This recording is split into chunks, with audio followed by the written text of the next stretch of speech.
Hello, welcome to this episode of Speak PR. This is for you if you are leading an organization and you know you've got value locked away in this organization. If you can just find ways to communicate that, and that's what we do on this podcast. My name is Jim James, and this is a show with tools and tips on how to get noticed for free. Today, I'd like to talk about timing and how timing is the key to an audience being receptive to the message that you're trying to share. And I'm going to talk about timing because in light of the announcement of Donald Trump's tax affairs just a few weeks ahead of the 3rd of November US election, it just brings home to us all that the message sometimes is going to fall on deaf ears and sometimes on receptive ears. So we're going to look at the issue of timing and how to optimize timing for when you want to get noticed. Now, I'm sure I'm not alone in having heard the news of the Trump organization taxes. Now, of course, they don't affect me personally, of course, and the issue is that they don't really affect most people at all, and yet it is headline news. And it's headline news because of the man that Donald Trump is, but also because of the timing, coming as they do on the eve, really, of the first debate with Senator Biden. Now, ever since Donald Trump was a nominee, he'd been asked to declare his taxes and he'd avoided doing so. And so there's been a suspense about his taxes really for the duration of his term. It's bubbled in the background, not least of which because of the questions about if he owes money, who does he owe money to, and could he possibly be somehow indebted to the people that he needs to negotiate with on behalf of America? All of this may have washed away and been buried underneath one or two of the other issues that are facing the world, the global warming, the North Korean missile issue, the issues around COVID, for example, and the China trade war. Enough big issues for people to have not worried about one man's taxes. And yet the timing coming on the eve of this election is what's important. And I was reminded of this phenomenon of timing because we have to think about when we're delivering a message, because the receptivity of the audience is going to be determined about where they are in their sort of state of mind. Now, one of the WEO's laws that I've mentioned before, the Scandinavian parliamentarian and academic, was that all communication is destined to fail. And one of WEO's reasons is because people are just not listening. They've got other things going on, and that filters their attention. But in the case of the eve of an election in America, really everybody is focusing on the credibility of the two candidates. Now, what we've got then is an issue from our own public relations perspectives, that we are often sending information without necessarily thinking about the moment, the time, and the state of mind of the person receiving it. I was having a conversation today with a friend who's running a new mobile phone app. He's in Singapore, but the app is in Shanghai. And we were talking about his challenges of reaching out to really an audience that he says is anyone that might want a desk space in Shanghai.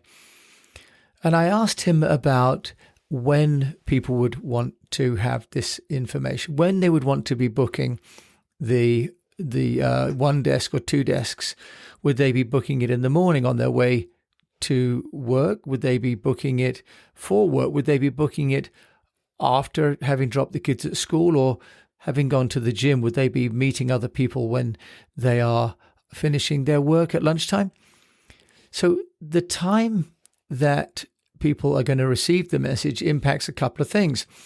One, it impacts what they're already doing and how occupied they are with their current issues, and whether your offering, your service, your message is helping them or hindering them.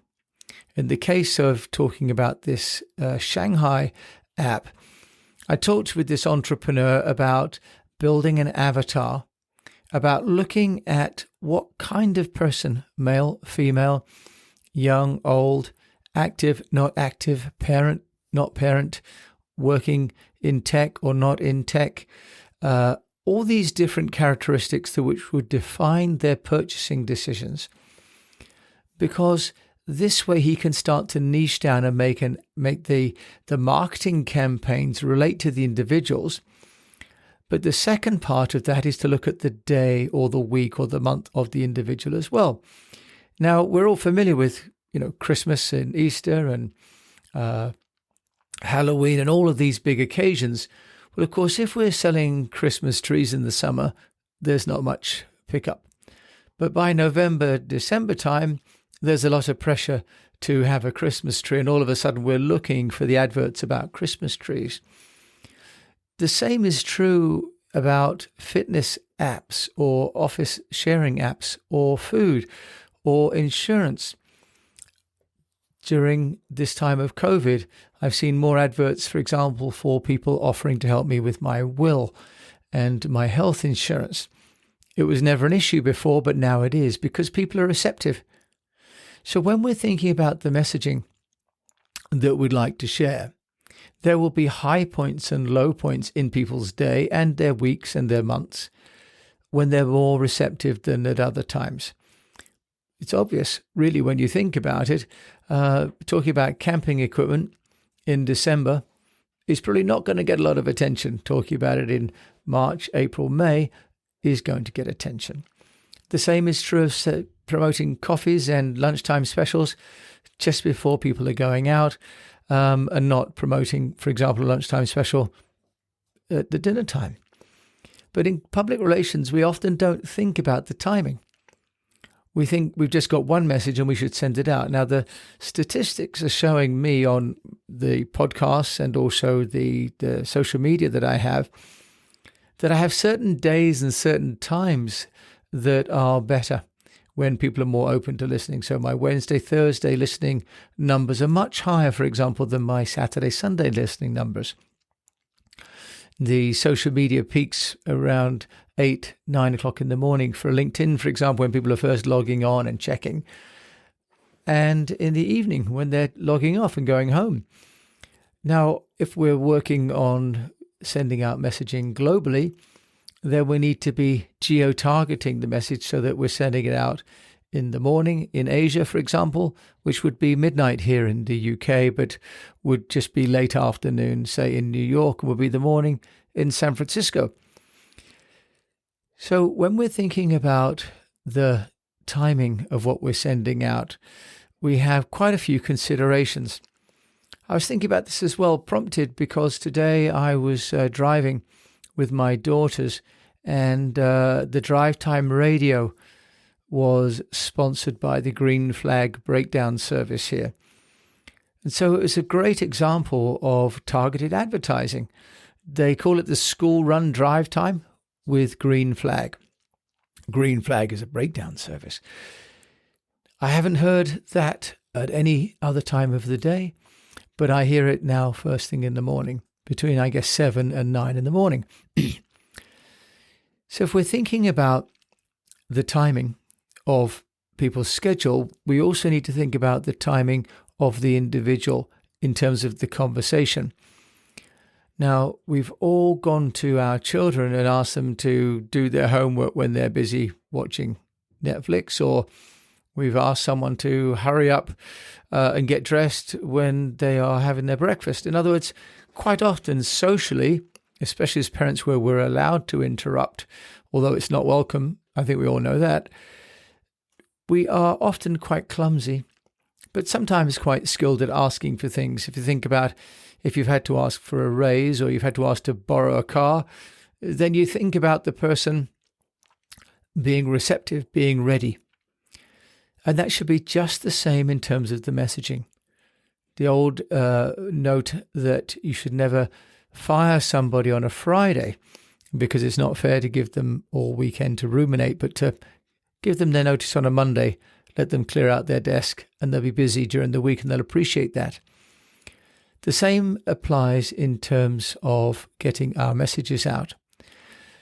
If we think about the journalists, as we've spoken about before, they're getting in excess of 100 pitches a week in their inbox, and they may need to run 20, 30 stories. So there'll be times when they're just focused on the work that they've already decided to do.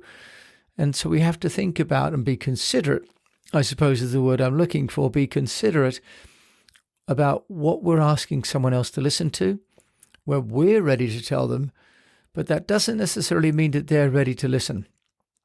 So how can we tee that up? Obviously, if we're with people, we get body language. If we're not with them, then we need to look at some of the metrics, look and see what is currently being read or seen or shared by people at these certain times of day or night. So the other part of this then is we've teed up the message, we've teed up the timing. What we also then need to think about is the delivery of the message. Now, I was working with a client who's been preparing a video presentation to go to a virtual trade show in America. And it was a nearly 20-minute long presentation. The really interesting bits were at about minute 15 or 16. So when I'm doing media training with clients and presentation training, I always ask them to take the best parts and put them first. Now, it could feel counterintuitive because we're used to sort of building up to the punchline. We're used to trying to get a preamble, trying to give a story, give the history, give someone a sense of what we're going to tell them, partly because we're watching their body language to see if they're going to be receptive to what we're saying. Have we got their attention or not? But with journalists and the media and people on social media, we don't always have that luxury. In fact, now we don't have that luxury. People want you to get to the point. And the point needs to come first. And it's at that point, that first 30 seconds or 60 seconds, no more, that we have to have captured the attention of the people that we're interested in. Which is really why listening and watching and being perceptive about their being receptive to listen to what we're sharing when we want to share it is key. Because if we're sharing messages which are not about to be well received, then we're going to get shunned and possibly even flamed on social media. So if we think about timing all the way back to the President Trump tax affairs, the issue about Trump's taxes are just the same as they were 4 years ago when he was running for president. Actually, nothing has changed about his tax situation either, it seems. But what has changed is the receptivity of the audience to his tax affairs. The secret is then to harness that, to look for times when the audience that you've got, be they your internal audience, your partners, or your external audience, when they're particularly sensitive to the message that you want to give. That could be a particular time of the year, a time of the month, a time of the day, when there's a trigger event, a particular need that they have. A bit of psychology and a bit of analysis and a bit of identification of the avatar. Because if we don't identify the avatar closely enough, we will be communicating in general with people who are living with specific interest moments.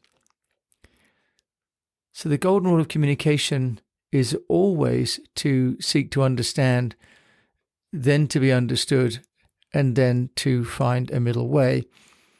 When it comes to timing, if we want to ask people to take on board a message that we believe is important to us, we have to make sure that it's refined and ready for them to understand it.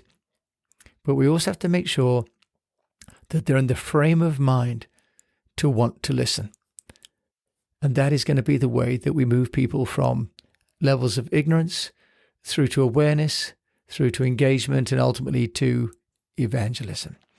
Thank you very much for listening to this episode of Speak PR. My name is Jim James. If you've enjoyed this, please do subscribe. Do share this with anyone that you know that may also find it useful. We're now at over 165 episodes and over 5,000 downloads. So very proud and very delighted that people are finding my sharing of value and service.